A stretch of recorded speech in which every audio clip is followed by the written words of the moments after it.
Good morning, everybody. This is Angel Rebo with Walking on the Glass Floor. Walking on the Glass Floor. This is the book, Walking on the Glass Floor. And we are celebrating the International Women's Day week. And we have been talking with Judy Hoberman, the author of the book, Walking on the Glass Floor. And we have been talking about the 7 essential qualities of women in leadership, of women that lead.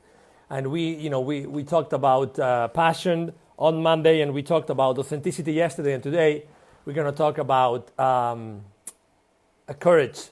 Courage is a very, very, very important. Hi, Joy. Good morning. How are you? Thank you for being with us again. So I'm allowing and here she is. And Dawn Taylor is here as well. So good morning, everybody. I guess I was saying, yeah, thank you, Judy. I'm just approving right now. Government is going to join us immediately, momentarily, technology permitting and Facebook permitting. Hello, hello, hello. Hello, hello, hello. What about this beautiful pair of shades that you're wearing today, Judy? Well, I'm in my car. Okay. So the place that I was in, there's no internet, so I can't do it there. No problem. Everything is perfect. No, everything is perfect. Okay. You can definitely wear the sunglasses if you want to. I'm good. Yeah. Just giving you a hard time. Hi, Dawn. Nice to have you as well. So Joy is with us, and Dawn is here. So good morning. Are you ready for the courage today? I'm courageous doing this from my car. Well, thank God you're not driving, because I think that that would be something like a punishable offense or something if you were driving and shooting. Yeah, there's no way. But yeah, today's courage. Are you excited? I am super excited, exactly. And definitely Judy is a courageous woman, but I'm sure that you have met with a lot of courageous women that unfortunately were not treated equally in the workplace. What has been your experience like so far? So I go back all the way, decades and decades, and I think that a lot of times women are not treated equally, and some of them have enough courage to step up and say, okay, what's the deal here? Why are we not given the same opportunities? But some women don't say that, and that's when we come in, where we need the champions for women, whether they're male or female. I know for me, it was not desired for me to do well in some of the careers that I had chosen, and I chose to be courageous and do it anyway. But being an entrepreneur, we're all crazy, courageous people. You take chances every single day. You're very much risky, and sometimes it works and sometimes it doesn't. But there's so many different parts of courage, and courage is sometimes doing things that are not in vogue, doing things that are not the easiest things to do, and doing things that people look at you and say, you're nuts. And in the background, we're actually talking about change, and change is fearful. Change is why do we have to, or why is it so important? The fact that courage can definitely help us with that change. Why is it so important?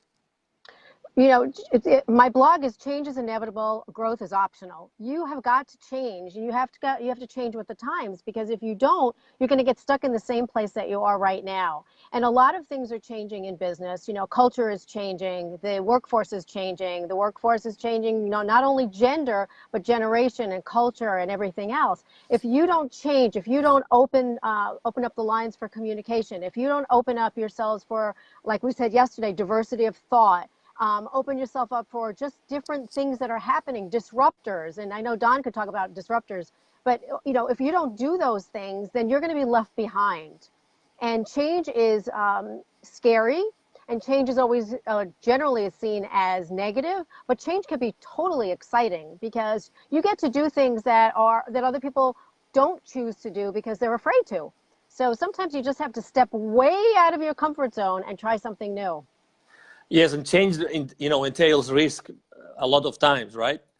Is it possible to be rewarded with, being treated equally, being a woman in the workplace, without taking a risk? I think everything is a risk. And I think every time you do anything, it could be a little risk, it could be a big risk, but you have to decide how you're going to show up courageously. We talked about authenticity. We talked about passion.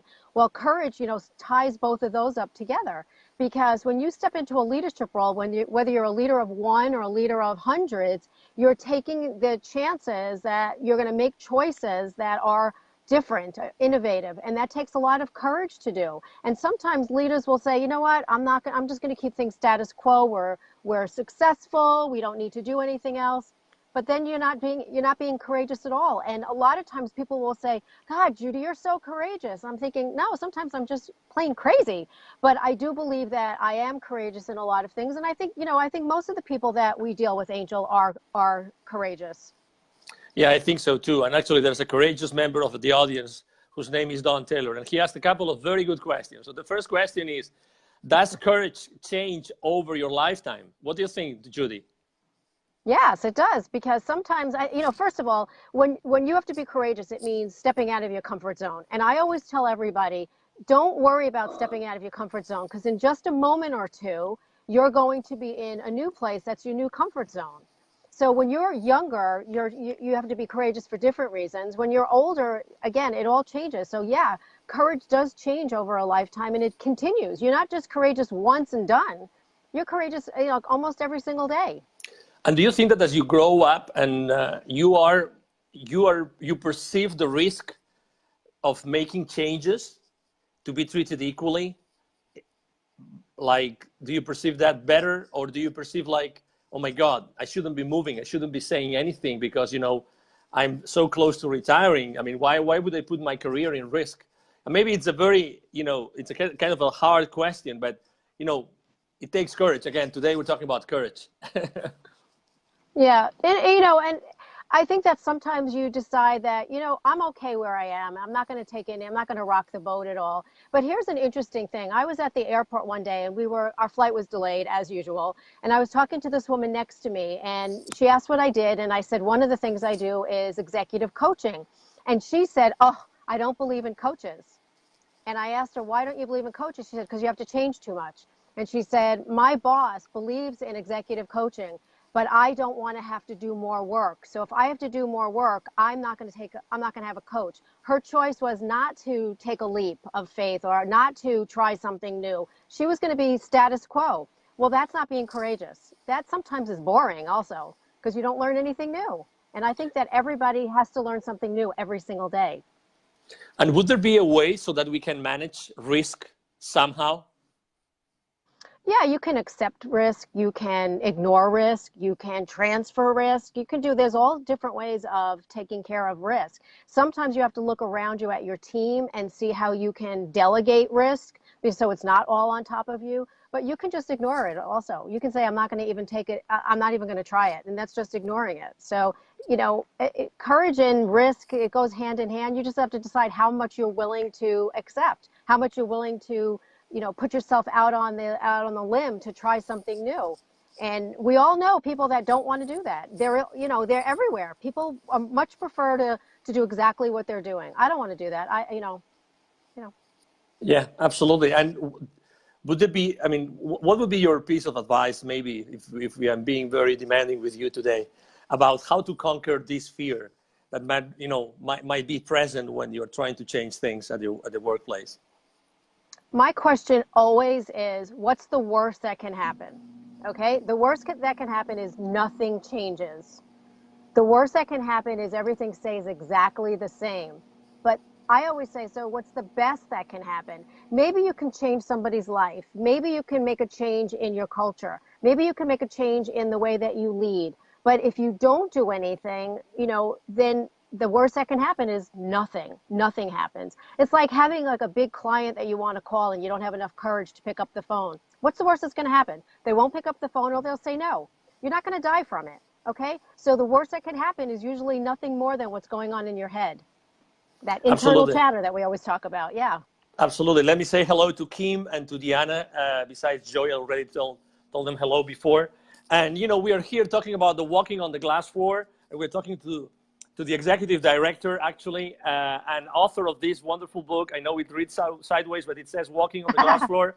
The 7. One of these days, I might be able to, to do this video, turning the camera so everybody watches and sees everything properly. But this is the book that talks about the 7 essential qualities of women that lead. And we're talking about this because it's International Women's Day week, and also because Judy has been, launching this incredible Walking on the Glass Floor training, which is the beginning of a transformation for women and organizations that want to use women in leadership positions. So what would you say that this training, the Walking on the Glass Floor training, provides to organizations and business leaders?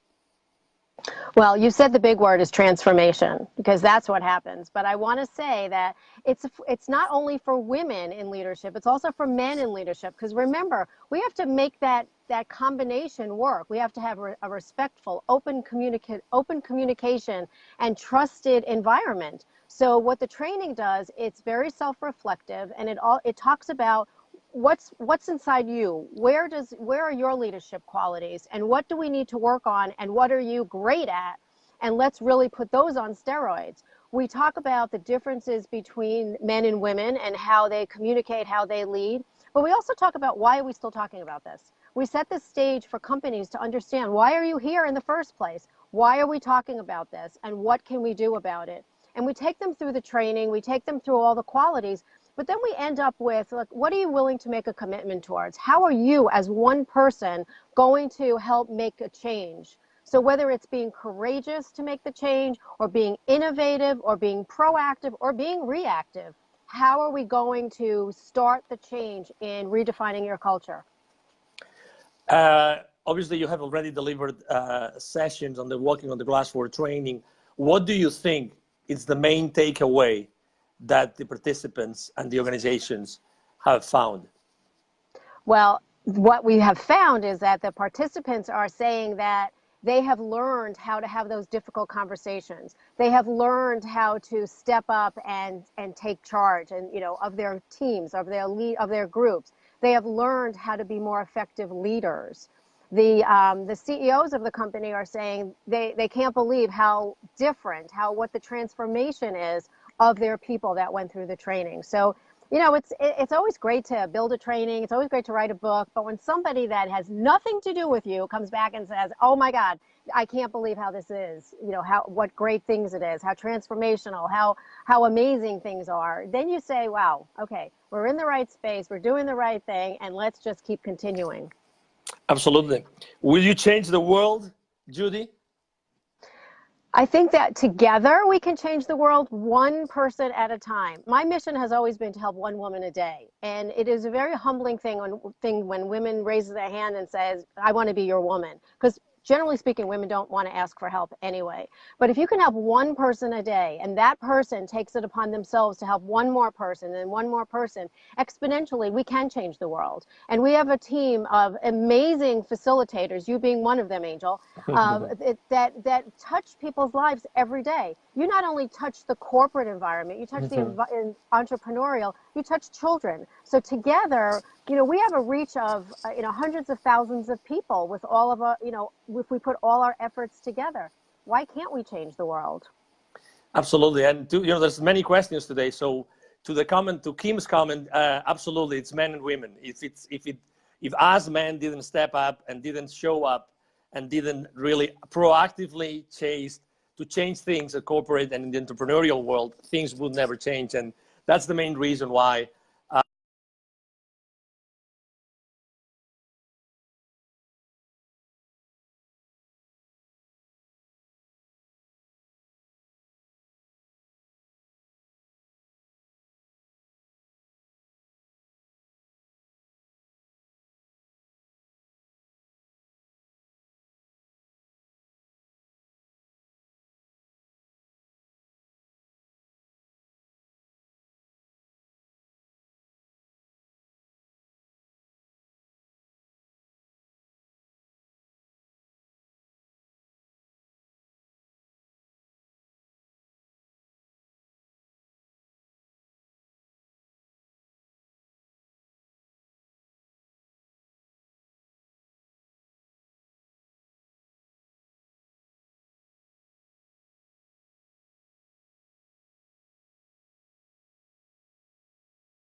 Excuse me.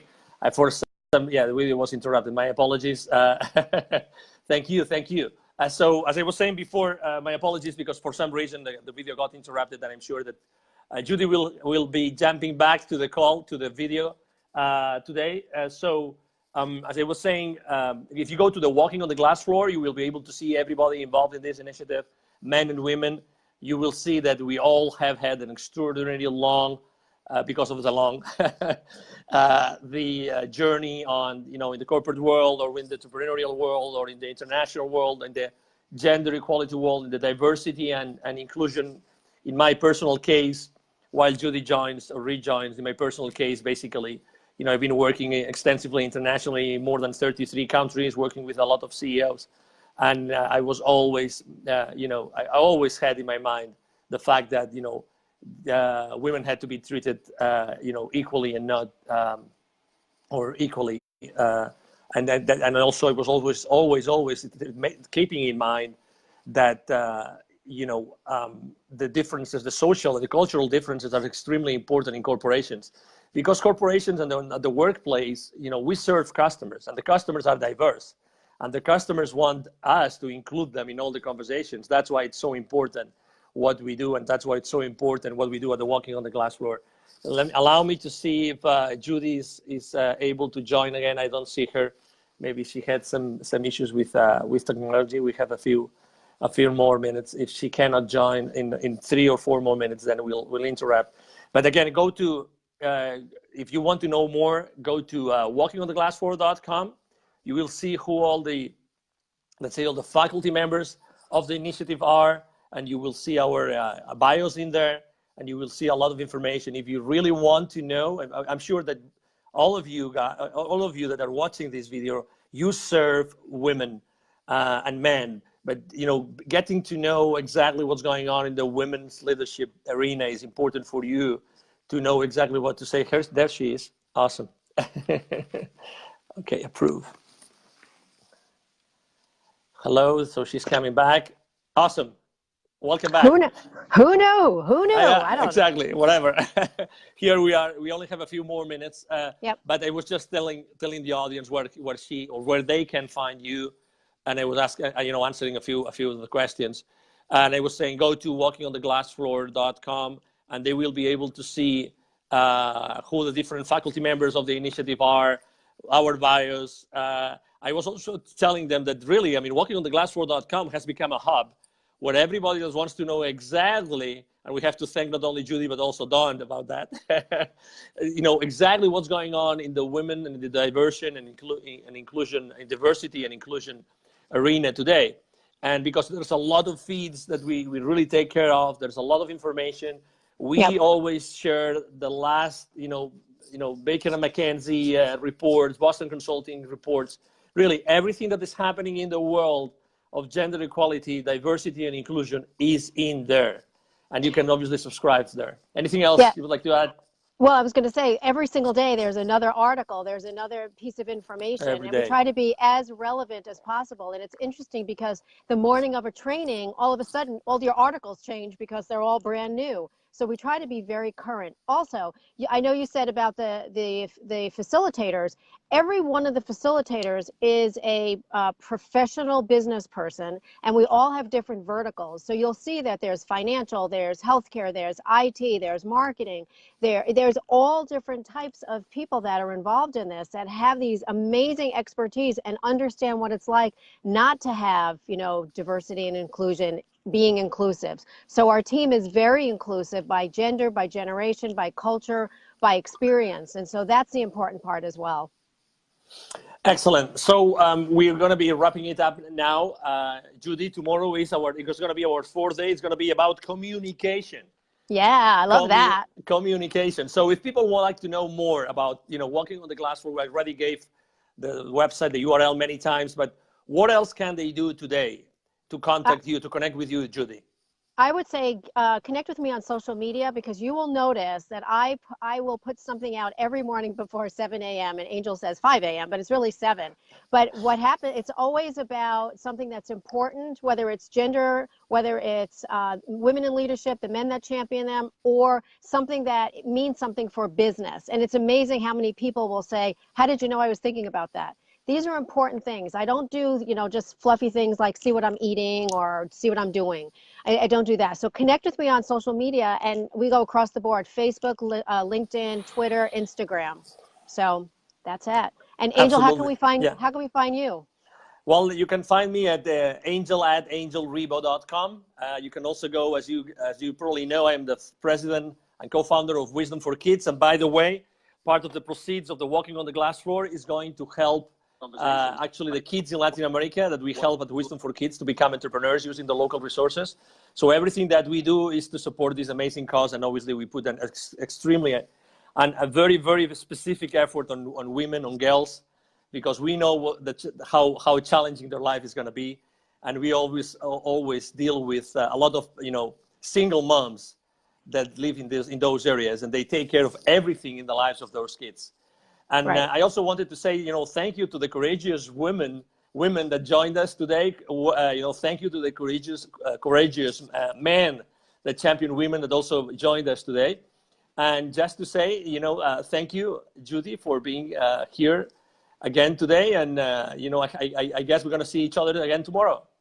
Tomorrow, and I'll be in my office, so we won't be having this wobbly stuff all around. So I appreciate you so much, Angel, and I love doing this, and thank you everybody that showed up. And please, please, please ask questions and come and see us and visit and send emails and whatever you need to do, but let's all make the effort to make a change, each person. Absolutely. Thank you. Thank you very much. And again, Angel Rebo is Walking on the Glass Floor. We are here this week because it's the International Women's Day week. And we want to share with everybody the words of wisdom of equal, not identical. Thank you very much, Don. Equally, not identical. That's how women want to be treated. Equally, not identical. Again, the 7 essential qualities of women that lead. Thank you very much. See you tomorrow, Judy. Have a wonderful day. Bye. Thank you, everybody, You for too. being here. Thank you, Don. Bye-bye. Bye.